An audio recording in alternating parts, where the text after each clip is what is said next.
Another big story relating to the Panthers, the old training facility site in Rock Hill that never was, got demolished today. Tepper Sports halted the project last year, claiming Rock Hill wasn't holding up its part of the deal. That ended in a settlement, and the facility was left halfway built. Queen City News anchor Derek Dellinger has been there for some of the blasting they did at the site today. And Derek, a lot of buildup, but really not much of an explosion by the sounds of it. The explosion that we heard today was a bit more of a low-level boom, essentially breaking away some of the foundation that's underground. But that low-level boom does signify the end of the Panthers facility here. That low-level boom may not sound like much, but it was effectively a sign that unless anybody had any hopes, there's no going back now.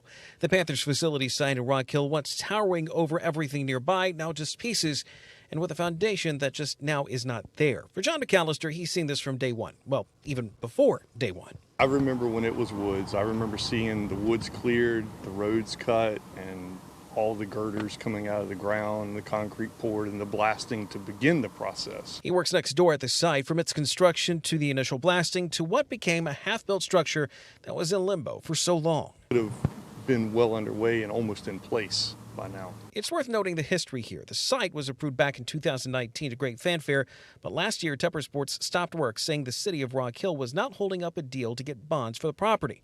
That led to a back and forth, both in public and in the courts, before a settlement was reached.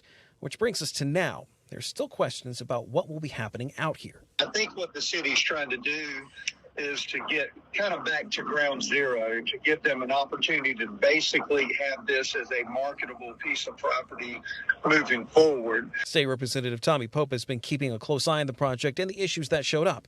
He says there are benefits to the project already seen now.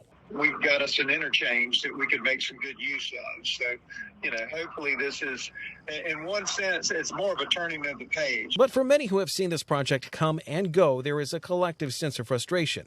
There was hope, there was a plan, but it all fell through. And there's a feeling that whatever will take its place will have a lot to live up to. There are jobs there because, people are doing demolition, but I'd like to see more jobs and something that's going to be of value. As far as the sale of the property and what exactly will be happening here, well, that is still up in the air. The property itself is for sale and is now known as the Rock Hill Overlook.